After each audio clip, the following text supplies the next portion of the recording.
ஜெய் ஹிந்த். தமிழ்த்தாய் வாழ்த்து. நீராறும் கடலுடுத்த நிலமடந்தை கெழிலொழுகும் சீராறும் வதனமென திகழ்பரத கண்டமிதில் வாழ்த்துதுமே வாழ்த்துதுமே.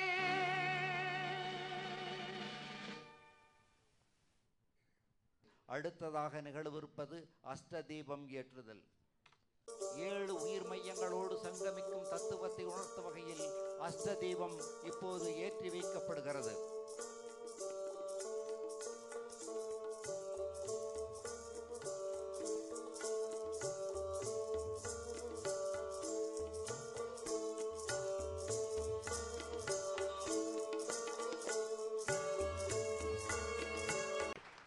அடுத்ததாக சிறப்பு விருந்தினர் திருமதி ஆண்டாள் பெரியதரிசினி அவர்கள். திருப்பாவை தந்த திருவல்லிபுத்தூர் ஆண்டாள் போல கவி கோவைகள் பல தந்த தமிழ் பாவை இவர். அதிமதுர சுவை சொட்ட நதிப்புனலாய் நாவினிக்க பேசும் இவர் பொதிகை தொலைக்காட்சியின் நிலைய இயக்குனர். ஆண்டாள் பெரியதரிசினி அவர்களே வருக. ஆனந்த தென் தமிழில் அழகான உரை ஒன்றை தருக.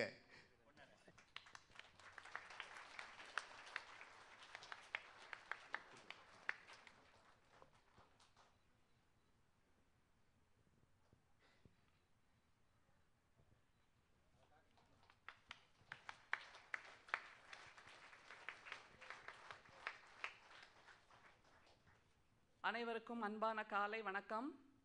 இது ஒரு வித்தியாசமான மேடை என்பதை முதலிலேயே சொல்லிவிடுகின்றேன். காரணம், பொன்னாடையோடு பேசுவது என்பது எனக்கு பழக்கத்தில் வராத ஒரு காட்சி.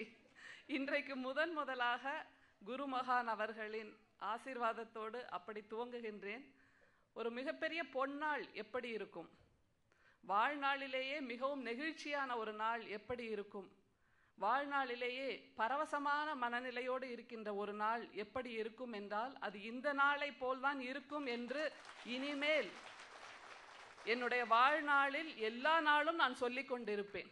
அப்படிப்பட்ட ஒரு அற்புதமான திருநாளை எனக்கு உரிமையாக்கி இருக்கின்ற குருமகான் அவர்களுக்கு என்னுடைய மனமார்ந்த வணக்கம், என் வாழ்நாள் வணக்கத்தை இப்போது தெரிவித்துக் கொள்கின்றேன்.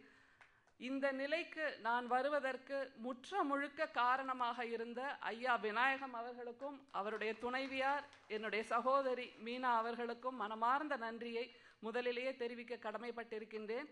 எனக்கு இந்த அரங்கத்திற்கு வந்த பின்புதான் ஒன்று புரிந்தது. குருமகான் அவர்களின் அருளாசி கிடைத்திருக்கின்ற கடைசி பெண் நான் தானோ என்று நினைக்கின்றேன். ஏனென்றால் நீங்கள் எல்லோரும் ஏற்கனவே கடந்த 25 ஆண்டுகளாக வெள்ளி விழா நாயகர்களாக இருக்கின்றீர்கள். நான் இன்றைக்கு தான் பிறந்த ஒரு சின்னஞ்சிறு குழந்தையாக எனக்கு தோன்றுகிறது. எனவே அப்படிப்பட்ட ஒரு பரவச நிலை இது. எத்தனையோ மேடைகளில் பேசியிருக்கலாம், எத்தனையோ அரங்கங்களில் உரையாற்றி இருக்கலாம், கவிதை வாசித்திருக்கலாம். ஆனால் இந்த மேடை எனக்கு மிகவும் வித்தியாசமான மேடை என்பதற்கா ஒற்றை காரணம் குருமகான் அவர்கள் மட்டும்தான்.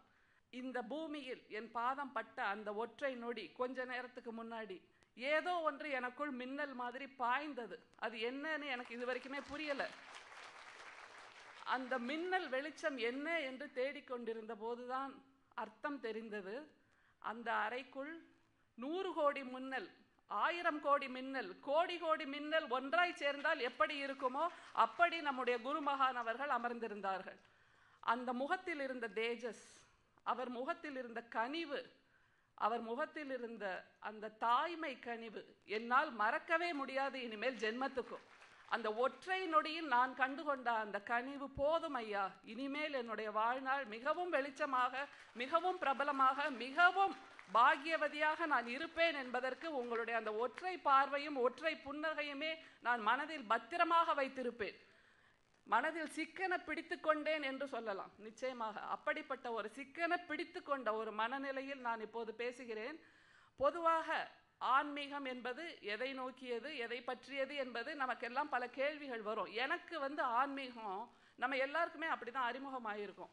ஒரு 4 வயசு, 3 வயசு, 4 வயசு, 5 வயசுல அம்மாவும் அப்பாவும் கோயிலுக்கு கூட்டிட்டு போய் சாமி கிட்ட வேண்டிக்கோ, உனக்கு நினைச்சதெல்லாம் நடக்கும், நீ கேட்டதெல்லாம் கொடுப்பார் சாமி அப்படின்னு ஒரு உருவத்தை நமக்கு அறிமுகப்படுத்துவார்கள். அப்படி 5 வயதில் நான் கடவுளிடம் போய், கோயிலுக்கு போய், ஒன்றும் புரியாத வயசுல கையை மூடி கண்ணை மூடிக்கிட்டு கையை கூப்பிட்டு என்ன கேட்க தோணும் 5 வயசுல? மிஞ்சி போனா எனக்கு ஒரு 100 சாக்லேட் வேணும், 200 புக்கு வேணும், எழுதுறதுக்கு நல்ல பென்சில் வேணும், பேனா வேணும். அப்படி இல்லைன்னா எங்கள் அண்ணன் என் தம்பி என் கூட சண்டை போடாமல் இருக்கணும், இல்லை அவனை விட எனக்கு அதிகமாக சாக்லேட் கிடைக்கணும். இப்படி தானே நமக்கு வேண்ட தோணும். எனவே இப்படியாக கழிந்தது ஒரு பால்ய பொழுது. அடுத்து வந்த ஒரு பொழுது 15 வயது, பாவடை தாவணி பருவம். கொஞ்சம் விவரம் புரியும். ஆனால் அந்த வயதில் என்ன கேட்க தோன்றியது என்றால், படிப்பில் நான் முதலாவதாக வர வேண்டும், நன்றாக படிக்க வேண்டும், அம்மா அப்பாவுக்கு நல்ல பேர் வாங்கி தர வேண்டும், நான் ஏறுகின்ற மேடைகளிலெல்லாம் முதல் பரிசை பெற வேண்டும் என்று கொஞ்சம் சுயநலத்தோடு யோசிக்க ஆரம்பித்த அந்த பாவடை தாவணி பருவத்தில் இன்னும் ஒரு பொழுது கழிந்தது கடவுளிடம். அடுத்து வந்த ஒரு பொழுது மிகவும் அற்புதமான ஒரு பொழுது, 25 வயது. என்ன அப்படின்னா, எனக்கு நம்முடைய தேவாரம், திருவாசகம், இப்படிப்பட்ட பக்தி இலக்கியங்கள் அறிமுகமாகி, நம்முடைய ஆழ்வார்களும் ஆண்டாளும் அறிமுகமாகி ஒரு பரவச நிலையை எனக்கு கொடுத்த அந்த பொழுதை தாண்டி பாரதியாரும் பெரியாரும் அறிமுகமான ஒற்றை பொழுது எது என்று கேட்டால் என்னுடைய 25 வயது பொழுதுதான். அதற்கு முன்பு வந்த இலக்கியங்கள் எல்லாம் எனக்கு காட்டிய சமய இலக்கியங்களை விடவும் என் மனசுக்கு மிகவும் நெருக்கமான இருந்த ஆன்மீக இலக்கியம் எது என்று கேட்டால் பாரதியும் பெரியாரும் சொன்ன இலக்கியம்தான் என்பதை நான் இந்த மேடையில் சொல்வதில் மிகவும் பெருமைப்படுகின்றேன். காரணம் இருக்கிறது, அதை நான் பின்னால் சொல்கிறேன். பாரதியை சொல்லலாம், சரி, பெரியாரை எப்படி நீ இதோடு இணைக்கலாம், ஆத்திகத்தையும் நாத்திகத்தையும் எப்படி ஒன்றாக இணைக்கலாம் என்கின்ற ஒரு கேள்வி உங்களுக்கு வரும். ஆனால் பெரியார் சொன்னதுதான் மிகப்பெரிய ஆத்திகம் என்பதை நான் இந்த மேடையில் உலகளாவிய அளவில் உரக்க சொல்ல கடமைப்பட்டிருக்கிறேன். ஏனென்றால் மதம் மனிதனை மிருகமாக்கும், சாதி மனிதனை சாக்கடையாக்கும் என்று முதலாக உரக்க சொன்ன சித்தர் அந்த பெரியார். அவர் மதத்துக்கு எதிரானவர் அல்ல, மதத்தை சொல்லி நடக்கின்ற மூட நம்பிக்கைகளுக்குத்தான் எதிரானவராக இருந்தார். எனவே அவர் ஒரு சித்தராக நான் உணர்ந்தேன். அவர் சொன்ன நாத்திகம் எனக்குள் பல கேள்விகளை உருவாக்கியது. எது உண்மையான ஆன்மீகம்? சாதிகளையும் சடங்குகளையும் போற்றி பாதுகாத்து கொண்டு என்னை தொடாதே என்று கடைநிலை மனிதனை தூர நிற்க வைக்கின்றவன் ஆன்மீகவாதியா என்கின்ற ஒற்றை கேள்வியை எனக்குள் எழுப்பியது பாரதியார் தான், பெரியார் தான். எனவே அந்த நிலையில் வைத்து பார்க்கும்போது கல்லிலும் பூவிலும் சூரியனிலும் சந்திரனிலும் ஒரு குருவியிடம் கூட தெய்வீகத்தை பார்த்தவன் அல்லவா அந்த பாரதி. அவனை விடவா ஒரு மிகப்பெரிய சித்தர் இருந்து விட முடியும்? தீக்குள் விரலை வைத்தால் உன்னை தீண்டும் இன்பம் தோன்றுதையா நந்தலாலா என்று புதிய வடிவத்தை எனக்கு சொல்லி கொடுத்தான். தீக்குள் விரலை வைத்தால் சுடும் என்பதை தாண்டி அந்த நந்தலாலாவை உணர்ந்த அந்த புதிய சுகத்தை எனக்கு கற்றுக் கொடுத்தவன் பாரதி. எனவே இந்த 2 பேரும் சொன்ன ஆத்திகத்தையும் நாத்திகத்தையும் நான் எப்படி பார்க்கிறேன் என்றால், ஆத்திகவாதி கடவுள் இருக்கிறான் என்று சொல்லி கடவுளை நினைக்கிறான், நாத்திகவாதி கடவுள் இல்லை என்று சொல்லிக்கொண்டே கடவுளை நினைக்கிறான். எனவே இந்த 2 பேரையும் 2 வேறு தண்டவாளங்களாக பயணிக்கின்ற 2 பேரையும் ஒற்றை புள்ளியில் ஏதோ ஒரு இடத்தில் இணைக்கிறான் அல்லவா கடவுள். அதுதான் உண்மையான ஆன்மீகவாதியாக இருக்க முடியுமே தவிர இந்த மாதிரியெல்லாம் சடங்கு பண்ணு, இப்படியெல்லாம் பூஜை பண்ணு, இப்படியெல்லாம் விரதம் இரு, இது அது என்று நம் மக்களை குழப்பி வந்திருந்த அந்த ஆன்மீக சிக்கல்களிலிருந்து, சழக்குகளிலிருந்து எனக்கு விடுதலை பெற்ற திருநாளாக அன்றைக்கு நான் இருந்தேன் 25 வயதில்.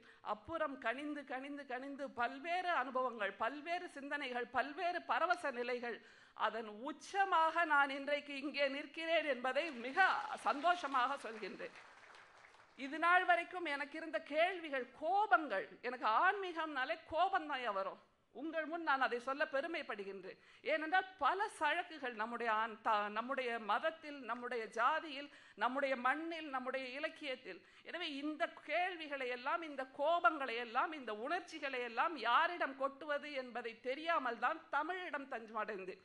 அதனால் தான் நான் பல எழுதினாலும் என்னுடைய ஆன்மீக கட்டுரைகள், என்னுடைய ஆன்மீக உரைகள் மிக அதிகமாக பேசப்படுவதன் காரணம், மக்களுக்கு ஏதோ ஒரு சின்ன ஒரு அகல் விளக்கு அளவாவது ஒரு வெளிச்சம் தருகின்ற ஒரு புதிய வெளிச்சத்தை நான் கொடுக்கிறேன் என்று நான் நினைத்து கொண்டிருக்கிறேன். அது எவ்வளவு தூரம் சரி என்பதும் எனக்கு தெரியவில்லை. எனவே அப்படிப்பட்ட ஒரு நிலையில் வைத்துதான் நான் ஒரு கவிதை எழுதினேன். அதை உங்கள் முன் வாசித்து காட்டுவதில் எனக்கு மிகுந்த மகிழ்ச்சி. ஆத்திகம் எனக்கு பிடிக்கவில்லை, நாத்திகம் என்பதும் பிடிக்கவில்லை. மதத்தினை போலொரு போதை இல்லை, இப்படி சொல்வதால் நான் ஒரு மேதை இல்லை. பூஜை புனஸ்காரம் நம்பவில்லை, சடங்குகள் செய்தே வெம்பவில்லை, கட்டுக்கதைகளில் இஷ்டமில்லை, நான் வணங்காமல் சாமிக்கும் நஷ்டமில்லை. கட்டுக்கதைகளில் இஷ்டமில்லை, நான் வணங்காமல் சாமிக்கும் நஷ்டமில்லை. உன் மதம் என்பது உன் வசதி, என் மதம் என்பது என் வசதி. எனதே உயர்வெனில் பெரிய சதி, நம் மனமே இறைவன் நெஞ்சில் பதி. நம் மனமே இறைவன் நெஞ்சில் பதி. பூமியே எனது பூஜை அறை, எனக்கென இல்லை வேறு குறை. ஒவ்வொரு உயிரும் அட்சதையே, அந்த கோயிலில் உள்ளது கற்சிலையே. ஒவ்வொரு உயிரும் அச்சதையே, அந்த கோயிலில் உள்ளது கற்சிலையே. அன்பு மட்டும் என் மதம் என்பேன், புன்னகையே என் வழி என்பேன். பார்க்கும் உயிரெல்லாம் சாமியடா, அந்த கல்லறை கூட கோயிலடா என்று நான் எழுதியிருந்தேன் அந்த கவிதையில். அந்த கல்லறையிலும் கூட நான் தெய்வத்தை தான் பார்க்கிறேன். ஏனென்றால் அங்கே உறங்குகின்ற ஒரு தெய்வம் இருக்கிறது என்கின்ற நம்பிக்கை எனக்கு இருப்பதனால் தான். எனவே இப்படிப்பட்ட பல கேள்விகளோடு அலைந்து கொண்டிருந்த நான் இன்றைக்கு இங்கே வந்த பின்பு பல தெளிவுகள் எனக்கு வந்தன. அதில் மிக முக்கியமான ஒன்று குருமகான் அவர்கள்.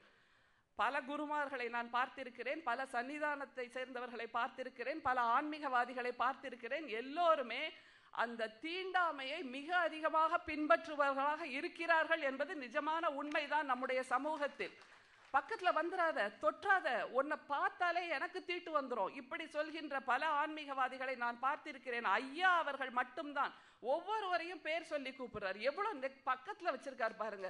அவர் உட்கார்ந்து இருப்பது பீடம் என்றாலும் உங்களை எல்லாம் நெஞ்சின் பீடத்தில் அருகே வைத்திருக்கிறார் பாருங்க. இதுதான் உண்மையான ஆன்மீகம். என்னை தேடி வருகிறவனுக்கு நான் அவன் பெயரை கூட தெரிந்து கொள்ளாமல் இருப்பது என்பது மிகப்பெரிய துரோகம் இல்லையா? நீ என்னை பார்க்காதே என்பது சொல்வது மிகப்பெரிய துரோகம் இல்லையா? அதை தாண்டி எனக்கு மிக சந்தோஷமான விஷயம், எந்த ஒரு நிறத்தை சொல்லி பெண்களை இந்த சமூகம் காலம் காலமாக கொடுமைப்படுத்தியதோ அந்த நிறத்தையே இவர்களுக்கு கொடுத்திருக்கின்ற அந்த புனிதம் குருமகானை தவிர வேறு யாருக்குமே வராது. அதிலும் என் பக்கத்தில் நின்று குத்து விளக்கு ஏற்றினார்கள் பாருங்கள், தெய்வநாயகி அம்மா. அம்மா உங்களை இங்கேருந்து வணங்குறேன். நிச்சயமாக இதுதான் மிகப்பெரிய புரட்சி. இதைத்தான் சுவாமி விவேகானந்தர் வேண்டருளினார். இப்படியான புதிய சிந்தனைகளை, புதிய வெளிச்சத்தை, புதிய தாக்கத்தை தான் ஆன்மீகம் தர வேண்டுமே தவிர அம்மா தெய்வநாயகி அவர்களை போன்றவர்களை தான் நீ என் சன்னிதானத்துக்கு உள்ள வந்தானே அந்த இடத்தை கழுவி விடுங்க ஐயான்னு சொன்ன சிஷ்ய கோடிகள் எல்லாரும் இருக்கிறார்கள், ஆன்மீகவாதிகளும் இருக்கிறார்கள் நம்முடைய தேசத்தில் தான். இப்படிப்பட்டவர்களை பார்த்து வெதும்பி போயிருந்தேன், வெம்பி போயிருந்தேன், கோபம் கொண்டிருந்தேன். ஆக்ரோஷம், ஆண்டாளுக்கு ஆக்ரோஷம். ஆண்டாள் என்பவள் காதல் மிகுந்தவள், கனிவு மிகுந்தவள், கவிதை மிகுந்தவள், காமம் மிகுந்தவள், சந்தோஷம் மிகுந்தவள். இந்த ஆண்டாள் கோபம் மிகுந்தவள். அதனால் தான் நான் வல்லினம் என்று எழுதினேன். நான் மெல்லினம் இல்லை, நான் இடையினமும் இல்லை. போதும், பெண்களை மெல்லினமாகவும் இடையினமாகவும் சதைக்கோளமாகவும் பார்த்து பார்த்தே நீங்கள்லாம் கோயிலுக்குள்ள வராதீங்க, நாங்க மட்டும்தான் சன்னிதானங்களாக மாறுவதற்கு உரிமை உடையவர்கள் என்று நம்முடைய தேசம் பெண்களை புழு பிரதேசங்களாக வைத்திருந்ததெல்லாம் போதும் என்கின்ற முற்றுப்புள்ளியை நான் இந்த மேடையில் மட்டும்தான் பார்க்கிறேன் ஐயா. பெண்களை கொண்டாடுகின்ற ஒரு இடம், அவர்களை தெய்வீக சக்தியாக போற்றுகின்ற ஒரு இடம் இருக்கும் என்றால் இந்த உலகத்திலேயே இந்த திருமூர்த்தி மலையில்தான் என்று என்னால் உரக்க சொல்ல முடியும். இனிமேல் இந்த வெண்மையை நீங்கள் கொண்டாடுகிறீர்கள் பாருங்கள், கண்ணில் கண்ணீர் வருது. எத்தனை சகோதரிகள், எத்தனை பாட்டிமார்கள், எத்தனை ஆட்சிமார்கள் எல்லாம் இருட்டை தவிர வேறு எதையுமே பார்க்காமல் செத்து போனாங்கய்யா இந்த வெள்ளை உடை உடுத்தி. அதிலிருந்து அவங்களுக்கு நீங்க ஒரு ஞான வெளிச்சம் கொடுத்திருக்கீங்க பாருங்க. இது போதும், உங்களை உலகமே கொண்டாடும், உங்களை உலகமே போற்றும். அந்த 1893ஆம் ஆண்டு விவேகானந்தர் சிகாகோவில் டியர் பிரதர்ஸ் அண்ட் சிஸ்டர்ஸ்னு ஒற்றை வார்த்தை சொல்லி உலகத்தையே தன் காலடியில் கொண்டு வந்தார் இல்லையா? வீர துறவி என்று அவருக்கு பெயர் கொடுத்து புதிய சமூகத்தை, புதிய ஆன்மீகத்தை அவர் உலகத்திற்கு பரிசளித்தார். அதற்கு பின்பு நான் தேடி பார்க்கிறேன், இப்போது இந்த 2014ஆம் ஆண்டில் நான் கண்டுகொண்ட இளம் வீர துறவியாக குருமகான் அவர்களை நான் பார்க்கிறேன். இப்படியான ஒரு புரட்சி தான் வேணும். திரும்ப திரும்ப சழக்குகள்ல மாட்டிக்கிட்டு திரும்ப திரும்ப அந்த ஜாதி சமய சண்டை பிணக்கு போதும். அதை தாண்டி எனக்கு அவர்கிட்ட ரொம்ப பிடிச்ச இன்னொரு விஷயம், மணிமேகலையில ஒரு அழகான வார்த்தை வரும், மண்ணுயிர்க்கெல்லாம் எது இனிது அப்படின்னா உணவு உடை உறையுள் கொடுப்பதுதான் வாழ்க்கையில் மிகப்பெரிய தத்துவம், மிகப்பெரிய ஆன்மீகம்னு மணிமேகலை சொல்லுது. இந்த மூன்றையும் இங்கே இவர்கள் நிறைவேற்றி இருக்கிறார்கள் என்பதை நான் வந்த நொடியிலிருந்து கவனித்திருக்கிறேன். ரொம்ப ஆச்சரியமான விஷயம். அதுவும் இந்த பிரமிடு என்று சொல்கிறார்கள் அல்லவா, இந்த பிரமிடை பற்றி நான் நிச்சயமாக உங்களோடு பகிர்ந்து கொள்ள வேண்டும். அது உள்ள போகும்போதே ஒரு அதிர்வலை வருதுன்னு எல்லாருமே உணர்றோம். அது ஏன் தெரியுமா? ஒரு அம்மாவோட கருவறை எப்படி இருக்குமோ அந்த மாதிரி இருக்குங்க அந்த பிரமிடு. அம்மாவோட கருவறை தான் ஒரு குழந்தைக்கு மிக மிக மிக பாதுகாப்பான ஒரு விஷயம். அந்த கருவறையில அந்த பனிக்கூட நீர்ல நீந்திட்டு இருக்கும்போது அந்த குழந்தை வாழ்க்கையில எந்த பிரச்சனையும் இல்லாம எந்த தத்தளிப்பும் இல்லாம சந்தோஷமா இருக்கு. அந்த 10 மாதம் அந்த குழந்தை பெறுகின்ற சந்தோஷத்தை வெளியே வந்த ஒற்றை நொடியிலிருந்து தொலைத்து விடுகிறது. ஆனால் இந்த சந்தோஷத்தை, இந்த கருவறை சந்தோஷத்தை இனிமேல் நாம் பெற வேண்டும் என்றால் இனி நான் அடிக்கடி வரக்கூடிய ஒரு புண்ணிய தலமாக இந்த பிரமிடு இருக்கும் என்பதில் நிச்சயமான உண்மை. ஏனென்றால் அந்த கருவறை தந்த களிப்பு, கருவறை தந்த சந்தோஷம், கருவறை தந்த தெளிவு எல்லாவற்றையுமே என்னால் இங்கே உணர முடிந்தது. ஒன்றுமில்லை, லேட்டா வந்தாலும் லேட்டஸ்டா வந்தேன்னு சொல்ற மாதிரி நான் இப்போ இன்னைக்கு தான் வந்திருக்கேன். ஆனால் இனிமேல் தொடர்ந்து வருவேன் என்பது நிச்சயமான உண்மை. அதே போன்று ஐயா, எனக்கான பல கோபங்களை உங்களிடம் நான் கேட்கலாம் என்று நினைக்கின்றேன். அதற்கான விளக்கங்களை நீங்கள் தர வேண்டும். ஒரு பெண்குலத்தின் பிரதிநிதியாக எங்களை எல்லாம் இந்த சமூகம் ஆன்மீகம் என்ற பெயரில் செய்து வந்த கொடுமைகளின் கேள்விகளை நான் உங்கள் முன் படைக்க விரும்புகின்றேன். பெண்ணாசை, பொன்னாசை, மண்ணாசை துறப்பவன் தான் துறவின்னு சொல்றாங்க. எனக்கு குருமகான்ட்ட பிடிச்ச இன்னொரு விஷயம், இல்லறத்தோடு இருந்து அவர் துறவரம் மேற்கொண்டிருக்கிறார். ரொம்ப பெரிய விஷயம் ஐயா இதுதான். நிஜமாவே துறவின்னு சொல்லிட்டு எல்லாட்டையும் விட்டு விலகிட்டு போய் நான் குடில்ல இருக்கிறேன், நான் சாமியாரா போறேன், நான் இமயமலைக்கு போறேன், அங்க போய் பனிமலையை பார்த்து தவம் பண்றேன்னு சொல்றதுல எனக்கு சுத்தமா நம்பிக்கையே இல்லை. அதுலயும் இந்த பாரதியார் ரொம்ப அழகா சொல்லிட்டு போடலாம், காவி உடை வேண்டாம், கற்றை சடை வேண்டாம், பாவித்தாலே போதும் பரமநிலை எய்தலாம்னு சொன்ன முதல் சித்தன் அவன்தான்.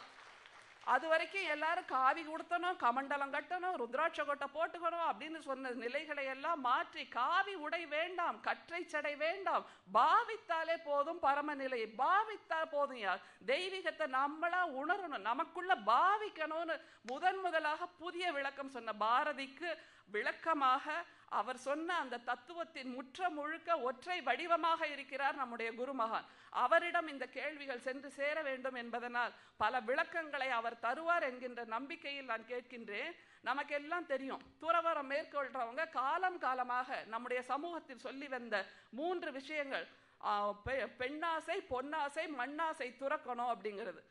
பெண்ணாசை துறக்கணும் அப்படின்னு தான் இந்த புத்தர் கிளம்பி போனார். பேராசையே பெருநஷ்டம், ஆசைதான் துன்பத்துக்கு காரணம் என்று சொல்லி புத்தன் ஒரு நாள் இரவில் யசோதராவை குழந்தையோடு விட்டு கிளம்பி போய்விட்டான். அவன் போய் போதி மரத்தடியில ஞானம் பெற்றான்ங்கிறது வரலாறு.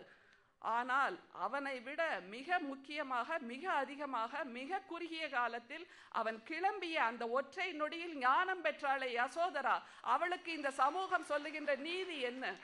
பெண்ணாசையை துறந்து விட்டு அவளை கைவிட்டு விட்டு போவதால் தன்னை பெற்றெடுத்தவள் ஒரு அம்மா, தன்னை கொண்டாடி கொண்டிருப்பவள் ஒரு அம்மா, தான் பெற்றெடுப்பவள் ஒரு மகள் என்கின்ற பெண்களால் சூழப்பட்டிருக்கின்ற ஒரு வாழ்க்கையில் பெண்ணை துறந்து ஒருவன், பெண்ணாசை துறந்து ஒருவன் துறவரம் மேற்கொண்டால் அவனுக்கு அந்த பெண் தெய்வம் அருள் கொடுக்குமா கொடுக்காதாங்கிறதா என்னோட ஒரே கேள்வி. அந்த பெண் தெய்வம் இவனுக்கு அருள் கொடுக்குமா? கொடுக்கவே கொடுக்காதுங்க. அப்படி கொடுக்கறது பெண் தெய்வமா இருக்க முடியாதுங்க. நிச்சயமாக. எப்படி பக்கத்துல இருக்கிற ரத்தமும் சதையுமா இவளை விட்டுட்டு நீ போய் என்னத்தையா ஞானம் தேட போற? இவளை அன்பால் உனக்கு வரவணைக்க தெரியவில்லை, நீ போய் அன்பை போதிக்க போறியா உலகத்துக்கு? அது மாதிரி குழந்தை அது என்ன பாவம் பண்ணுச்சு? நீ தானே பெத்தெடுத்த அந்த குழந்தையை நட்டாற்றில் விட்டு நீ ஞானம் தேட போதி மரத்தடியில் போய் உட்கார்ந்து கொள்வது என்பது எந்த விதத்தில் நியாயம்?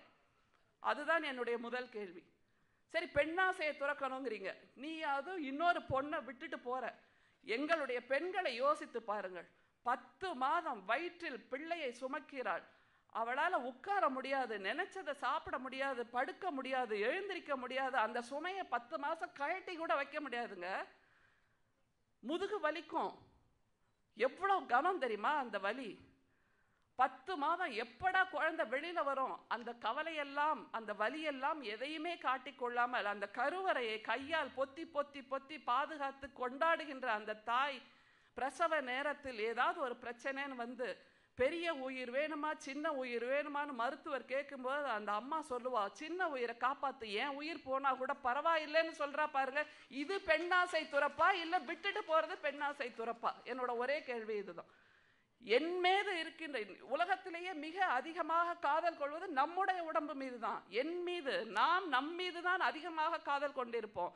இந்த நிலையில எனக்கு நான் வேண்டாம், என் குழந்தைய காப்பாத்துன்னு சொல்லக்கூடிய ஒரு பெண் தெய்வமா அல்லது ஏதோ ஒரு கல் சிலை பெண் தெய்வமாங்கிறத நீங்க சொல்லுங்க. பெண்ணாசை துறப்பு என்பது ஆண்கள் பின்பற்றுகிற அந்த பெண்ணாசை துறப்பா, இல்லை நாம் வழி வழியாக செய்து கொண்டிருக்கின்ற இயல்பான வாழ்க்கையில் செய்து கொண்டிருக்கின்ற இந்த பெண்ணாசை துறப்பா? அவளுக்கே தெரியும் பிரசவம் என்பது மரணத்துக்குரிய ஒரு விஷயம். ஆனாலும் அவள் மறுத்திருந்தால் இந்த பூமி எப்போதோ பொய்த்து போயிருக்குவியா? நிச்சயமாக நாம் யாருமே பிறந்திருக்க முடியாது. உயிர்களே இல்லாமல் மரண பூமியாக மரணித்து போயிருக்கோம். இந்த நிலையில பெண்ணாசையை துறந்துட்டு போன்னு சொல்றது எவ்வளவு பெரிய முட்டாள்தனங்கிறத நான் பல இலக்கியங்களை படித்து படித்து கோபித்து கொண்டிருக்கிறேன். சரி, மண்ணாசை துறக்கணும்.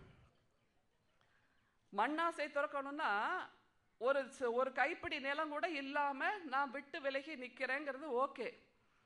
ஆண்கள் நீங்க அப்படி இருக்கீங்க, அப்படி இருக்கிறவர்கள் தான் துறவரம் மேற்கொள்ள முடியுங்கிறது ஓகே.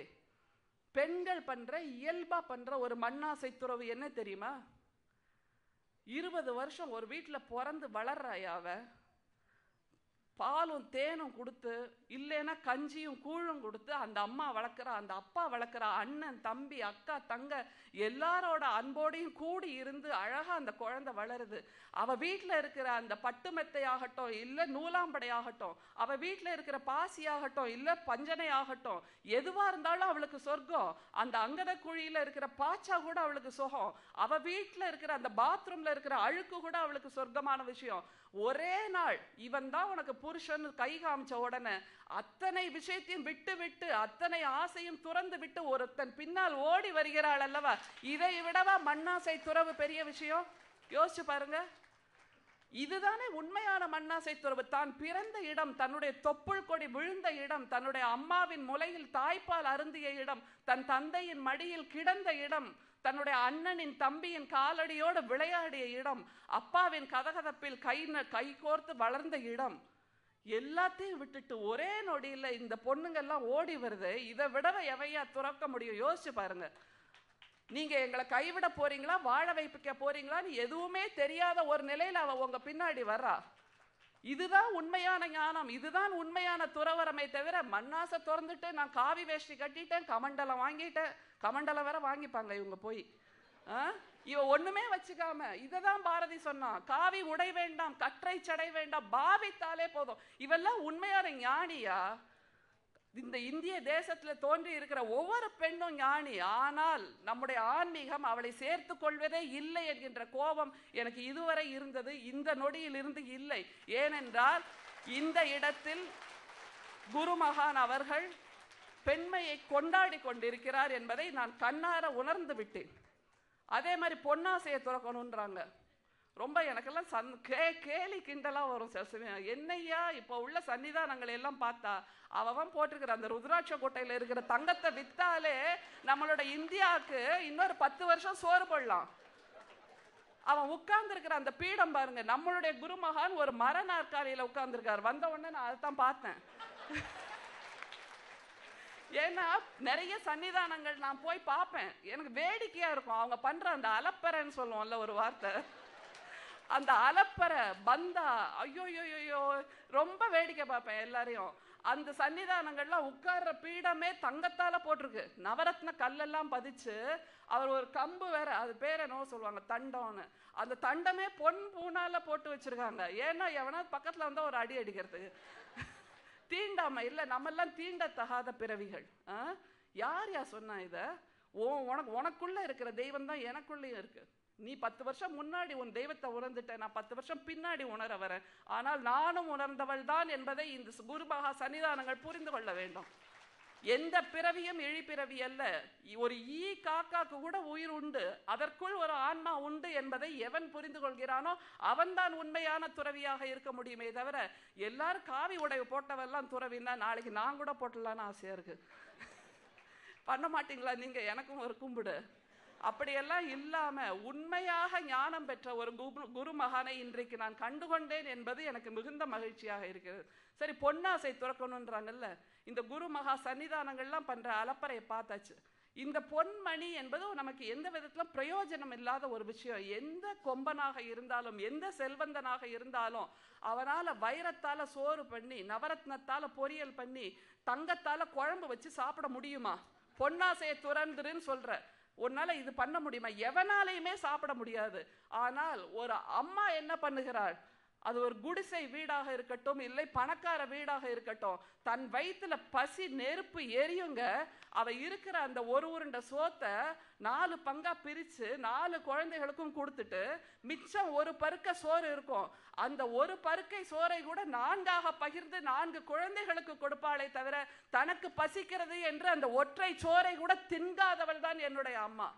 இவள் உண்மையான ஞானியா? இவன் உண்மையான ஞானியா? பொன்னாசை துறப்பதை விட அந்த நெல்மணியை துறக்கிறாள் அல்லவா, அந்த அரிசியை துறக்கிறாள் அல்லவா, அந்த சாதத்தை துறக்கிறாள், அந்த சோற்றை துறக்கிறாள், தன்னுடைய குழந்தைகள் உயிர் வாழ வேண்டும் என்று.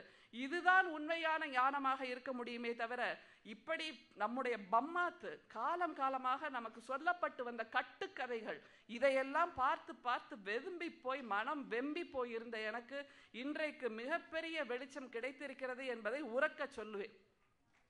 அதே மாதிரி ஆன்மீகம் அப்படிங்கிறது எனக்கு ஒரு பெரிய கேள்வி என்னன்னா, எப்படி அந்த வார்த்தை வந்திருக்க முடியும்? மேலே ஒரு பரமாத்மா, கீழே நாமெல்லாம் ஜீவாத்மா. அந்த ஆன்மாவை உணர்வதுதான் ஆன்மீகம் என்று மருவி இருக்கிறது என்று நான் நினைக்கின்றேன். அந்த ஜீவாத்மாவை பரமாத்மா உணர்வதும், அந்த ஜீவாத்மாவில் பரமாத்மா கலப்பதும், பரமாத்மாவில் ஜீவாத்மா கலப்பதுமாக இரண்டரை கடக்கின்ற இந்த ஒரு கெமிக்கல் ரியாக்ஷன், இதைத்தான் ஆன்மீகம் நமக்கு கற்றுத்தருகிறது.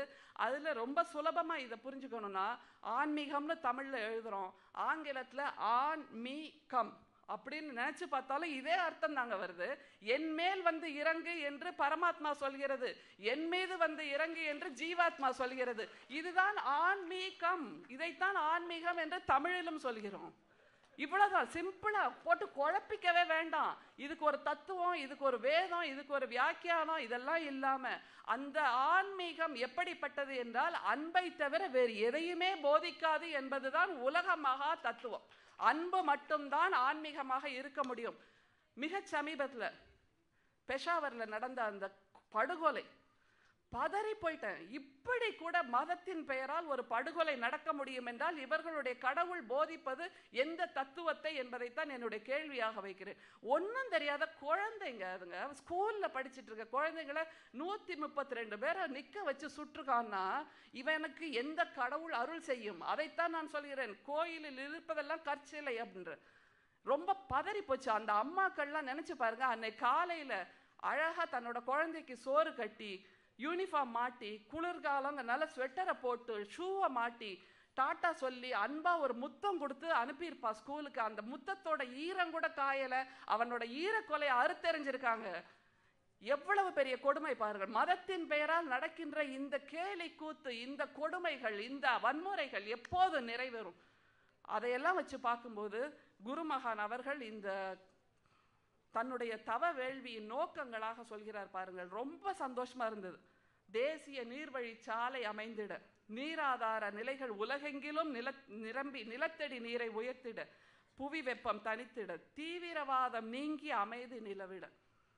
இந்த ஒரு விஷயம்தான் இப்போ நம்மளுடைய ஆன்மீக நிலைக்கு ரொம்ப அத்தியாவசியமான தேவை. தீவிரவாதம் நீங்கி ஆன்ம நிலை எல்லாரும் பெறணும். எது உண்மையான ஆன்மீகம், எது உண்மையான பக்தி, எது உண்மையான அறநெறி, எது உண்மையான வாழ்வியல், இந்த குழப்பத்துல தான் எல்லாருமே மாட்டிக்கிட்டு, நான் ஒரு எறும்பை நசுக்கிறேன், அது என்னை கடிக்குதுன்னு. ஆனால் அந்த எறும்புக்கு இயல்பு கடிப்பது தானே, அதையே மறந்து போறோம்.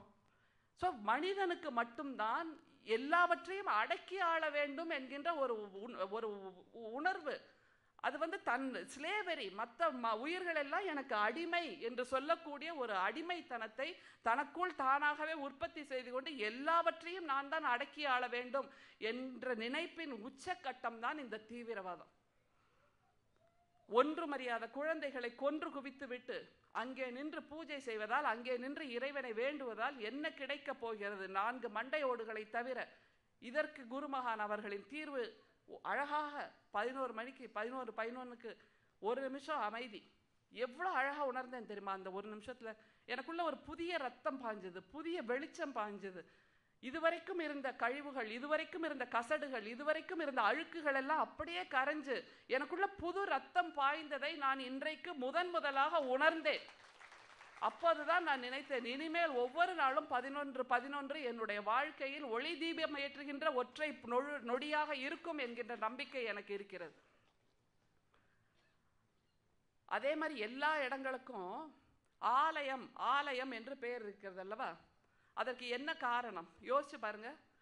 தேவாலயம், அறிவாலயம் என்று ஆலயம் என்றுதான் பெயர் வைக்கிறோம். ஒரு கடவுளை நோக்கி நாம் எல்லாம் போறோம் இல்லையா? எல்லா பிரச்சனையும் தீர்க்க வேண்டும், எல்லா வலிகளையும் தீர்க்க வேண்டும், எல்லா வழிகளையும் கொடுக்க வேண்டும் என்கின்ற ஒற்றை நினைப்பில் அந்த கடவுளை நோக்கி நாம் பயணப்படுகிறோம் அல்லவா? அந்த கடவுள் அங்க நின்றுட்டு சிரிச்சுக்கிட்டே சொல்ற மாதிரி இருக்கு, நீ கடைசியில என்கிட்ட வருவப்பா. காரணம், ஆல் ஐ ஆம் என்பதன் மறுவுதான் ஆலயம் என்பது. அதை யாரெல்லாம் புரிந்து கொள்கிறார்களோ, ஆல் ஐ ஆம் என்பதை கடவுள் நமக்காக காத்து கொண்டிருக்கிறான், அவன்தான் நமக்கு சகலமும். அந்த உணர்வை யார் பெறுகிறார்களோ அவர்கள்தான் ஆல் ஐ ஆம் என்று சொல்லக்கூடிய ஒரு ஆலயத்துக்கு செல்ல முடியும் என்பதன் ஒற்றை சாட்சிதான் இன்றைக்கு நாம் இங்கே குழுமி இருப்பது. இந்த பிரபஞ்ச நல மகா தவ வேள்வியில் நாம் இன்றைக்கு பரஞ்சோதி நகரில் திருமூர்த்தி மலையில் இருக்கிறோம் அல்லவா? இதுதான் உண்மையான ஆலயம். ஏனென்றால் ஆல் ஐ ஆம் என்று சொல்லக்கூடிய குருமகான் அவர்கள் நமக்கு வாய்த்திருக்கிறார்கள். இனிமேல் நம் கண்ணீர் மட்டுமல்ல, களிப்புக்கும் இவர்தான் சொந்தக்காரர். இனிமேல் நம்முடைய இருள் மட்டுமல்ல, வெளிச்சத்துக்கும் இவர்தான் சொந்தக்காரர். இனிமேல் நம்முடைய சந்திரன் மட்டுமல்ல, சூரியனுக்கும் இவர்தான் சொந்தக்காரர் என்பதனால் நம்முடைய வாழ்க்கை இனிமேல் நிச்சயமாக முற்ற முழுக்க ஒளி வெள்ளமாக அமையும் என்கின்ற நம்பிக்கை நமக்கு இருக்கிறது. நிறைய பேசலாம், ஆனாலும் எனக்கு குருமகான் அவர்களிடமிருந்து பல தெளிவுகள் கிடைக்க வேண்டும் என்பதனால் மீண்டும் மீண்டும் அவரை தரிசிக்கும் ஒரு பாக்கியம் எனக்கு கிடைக்க வேண்டும் என்று வேண்டிக் கொண்டு விடைபெறுகிறேன். நன்றி ஐயா, வணக்கம்.